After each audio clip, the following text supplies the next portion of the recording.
Delhi control Saudi 763, maintaining level 140, requesting further climb.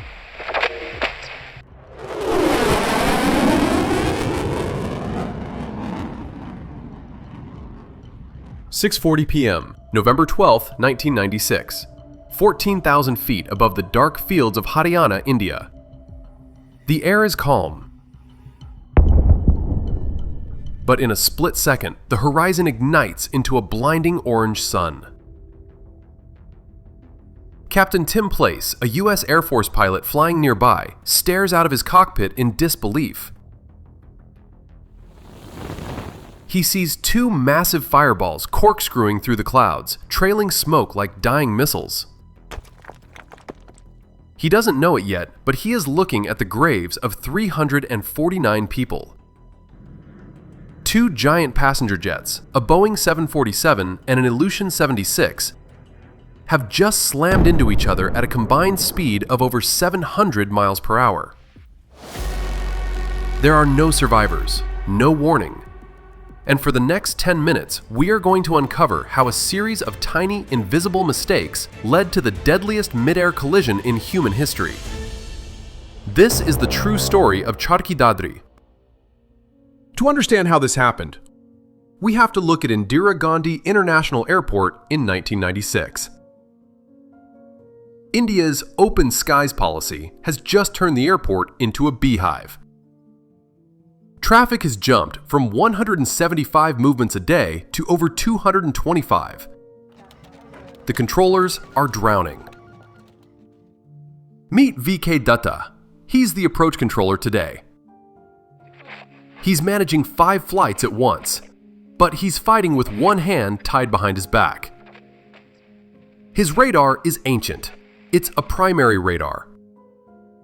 It shows a dot on the screen, but it doesn't show the plane's name, its speed, or its most vital piece of information, its altitude. To keep planes from crashing, Dutta has to play a dangerous game of he said, she said. He has to trust the pilots to tell him exactly how high they are. If a pilot lies, or if a pilot is wrong, Dutta is blind. 6:32 p.m.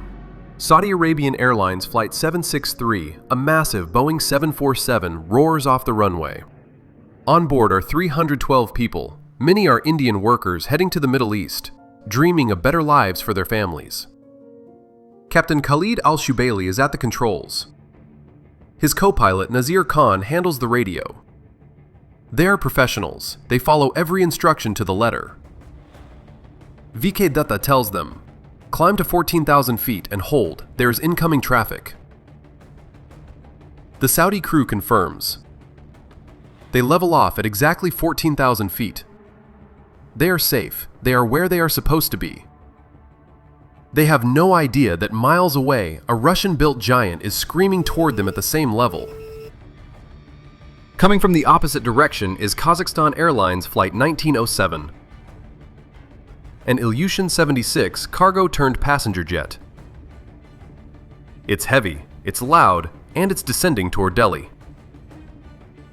Inside this cockpit there is a fatal flaw, the language barrier. The captain doesn't speak fluent English. The co-pilot is busy. The communication falls to one man, the radio operator, Igor Rep. He sits in the back, translating English commands into Russian for the pilots. Dutta tells them, descend to 15,000 feet, report reaching. He warns them about the Saudi 747 at 14,000 feet. There should be a 1,000-foot safety gap, but something is lost in translation.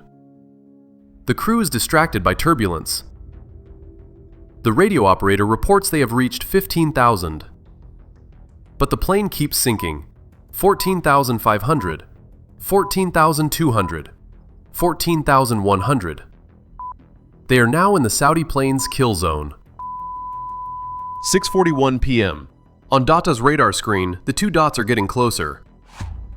He's not worried. They are supposed to have 1,000 feet between them. They should pass right over each other. The dots merge into one single blip. Dutta watches. He waits for them to separate. 5 seconds pass. 10 seconds. The screen sweeps again. The blip is gone. The radar is empty. Datta's heart drops. Saudi 763, report level. Kazakh 1907, report position. Nothing. Just the hollow hiss of static on his headset. 349 people have just been deleted from his screen. He looks at his supervisor. The words won't come out. An accident has happened. In the grain fields of Charkhi Dadri, the ground trembles. The Saudi 747 has broken apart in midair. The Kazakh jet slams into the earth like a meteor. Witnesses see a rain of fire. Journalist Vishnu Solm arrives in the moonlight. He sees clumps in the fields. He thinks they are pieces of the aircraft. He turns on his flashlight and realizes the horror. Those aren't pieces of metal, they are bodies. One victim is found tangled in a tree, 15 feet up. The smell of aviation fuel and burnt earth hangs in the air. This is the worst mid-air collision the world has ever seen. Investigators from the Lahoti Commission arrive. They find something strange. The Kazakh altimeters have different readings. Did the pilots get confused? Was it the metric to feet conversion? Yes, but there was something even more sinister. The black box reveals a sticky sensor. The instrument that records altitude was faulty. It would get stuck, then suddenly jump 400 feet. The pilots thought they were higher than they were. At the final moment, the Kazakh pilot saw the Saudi jet and tried to climb. The Saudi pilot saw the Kazakh jet and tried to dive. Because they both reacted at the same time, they moved into each other. They collided at 14,100 feet, exactly where they were never supposed to be. But the most unforgivable fact? This tragedy was preventable. India had already bought a $118 million secondary radar system that would have shown Datta exactly how low the Kazakh plane was. Where was that radar on the night of the crash?